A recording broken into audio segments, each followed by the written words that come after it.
आप सबका स्वागत है। एक नज़र दिन भर की खास ताज़ा खबरों पर।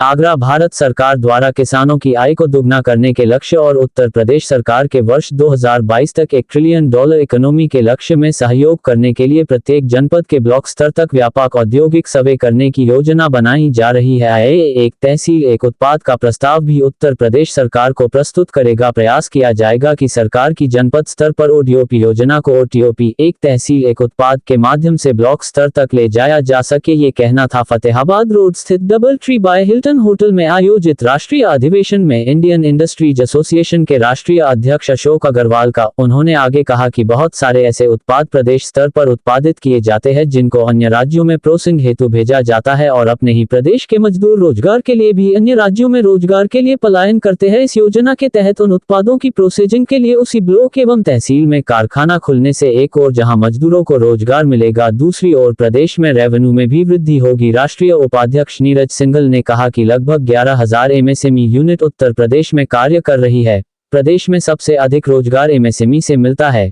किसानों और एमएसएमई के सामंजस्य को स्थापित किया जाएगा। अन्य राज्यों की तरह सरकार की मदद से अपने प्रदेश में औद्योगिक यूनिट लगे तो रोजगार के अवसर बढ़ेंगे। अन्य राज्यों में लगने वाली मशीन यहां लगे तो ढुलाई का रुपया किसानों को मिलेगा। महासचिव दिनेश गोयल ने कहा कि उत्तर प्रदेश को उद्योग में आगे लाने के लिए अन्य प्रदेशों से इन्वेस्टर को वापस अपने राज्य में बुलाना होगा।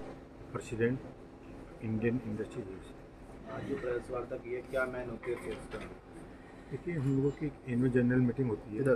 ये एनुअल जनरल मीटिंग हमारी इस समय हो रही है, लेकिन मेन मकसद ये है कि हम कैसे किसानों की हैंड होल्डिंग करें, कैसे एमएसएमई के लिए काम करें ताकि लोगों को मैक्सिमम रोज़गार मिले और हमारे प्रदेश की जो इकनॉमी है $1 ट्रिलियन कैसे हम लोग अचीव कर पाएँ।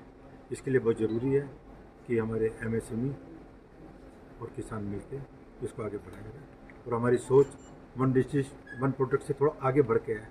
हम लोग चाहते हैं कि जो हमारे ब्लॉक में जो प्रोडक्ट हो रहा है, ज़रूरी नहीं कि प्रोडक्ट किसी रूप में हो, चाहे कच्चा हो चाहे पक्का हो, उसको हम कैसे प्रोसेस करें, वहाँ के लोगों को कैसे रोज़गार दें ताकि हम अपने प्रदेश की इकनॉमी को ज़्यादा अच्छा बना सकें। लेकिन मेन चीज़ ये है कि लोगों को रोजगार की बात कर रहे हैं और यहाँ पे पैदावार ज़्यादा होती है, पर दूसरे राज्यों में उनको पैसा अच्छा मिलता है, इसलिए वो यहाँ से दूसरी जगह का सामान आलू, जैसे आलू की बात कर लेते हैं, आलू यहाँ पे सबसे ज़्यादा पैदावार होती है, वो बाहर जाता है उसको रेट ज़्यादा अच्छा मिलता है, इसलिए किसान यहाँ से लेके जाता भी है।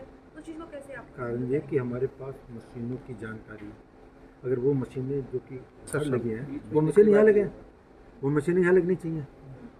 जब ये मशीनें यहाँ लगेंगी तो हमारे लोगों को रोज़गार भी यहाँ मिलेगा और पैसा भी ज़्यादा मिलेगा, क्योंकि उसी आलू से अगर वो गुजरात जाता है या बॉम्बे जाता है, कहीं भी जाता है, महाराष्ट्र जाता है, तो ढुलाई भी तो लगती है उसके ऊपर, तो वो ढुलाई का पैसा हमारे किसानों को मिलेगा और हमारे जो नब्बों को मिलेगा यहाँ पर काम करना। पर यूपी की जो इंडस्ट्री है उसका एक मेन ये सोचा जाता है कि यहाँ क्या होता है, मजदूर को पूरी उसका वेतनमान नहीं दिया था, कम वेतनमान दिया था। तो इसको बढ़ाने के लिए मजदूर को क्या कहते हैं, उसकी इनकम बढ़ाने के लिए इंडस्ट्री क्या करेगी? नहीं, इंडस्ट्री तो देखिए, जब इंडस्ट्री को अच्छी मशीनें की जानकारी होगी, क्या ऐसा क्या कारण है कि गुजरात में पैसा ज़्यादा देंगे और यूपी वाले कम क्यों देंगे? क्योंकि जब उनको तो उसकी ढुलाई भी बचेगी तो उनको उसका पैसा पूरा ज़्यादा देना ही होगा। क्योंकि आज अगर हम पैसा कम, पहली बात तो ये कहना कि कम दे रहे हैं, अपनी अपनी सोच हो सकती है, क्योंकि वो किसान भी सोचता है कि मैंने अभी खेती में काम किया, थोड़ी देर इंडस्ट्रीज में काम कर लिया, लेकिन जब वो लग बंद के लगातार जहाँ काम करेगा तो सारे नियम कानून लागू होते हैं उसके ऊपर। उसके बाद EFB PS मतलब PF ESI हर चीज़ लागू होती है, तो कम पैसा दे ही नहीं सकता वो फैक्ट्री मालिक, उसको पूरा पैसा देना पड़ेगा। अभी तो ये प्रदेश सरकार ने नियम लागू कर दिया था हायर और फायर का, तो इसको कितना उचित मानते हैं मजदूर के लिए? नहीं, देखिए, सोचा था लेकिन लागू नहीं किया गया, ना ही लागू हो पाएगा, क्योंकि आज की भी तारीख में जब जहाँ अच्छा पैसा मिलता है किसान वहाँ चला जाता, मजदूर वहाँ चला जाता है। जब उसके बाद अगर हम हायर फायर ज़्यादा करेंगे तो फैक्ट्रियाँ कैसे चलाएंगे? हमें तो फैक्ट्री चलाने के लिए अच्छे वर्कर की जरूरत है। जी मेरा नाम नीरज सिंघल, मेरे पास वर्तमान में वरिष्ठ उपाध्यक्ष इंडियन इंडस्ट्रीज एसोसिएशन का दायित्व है।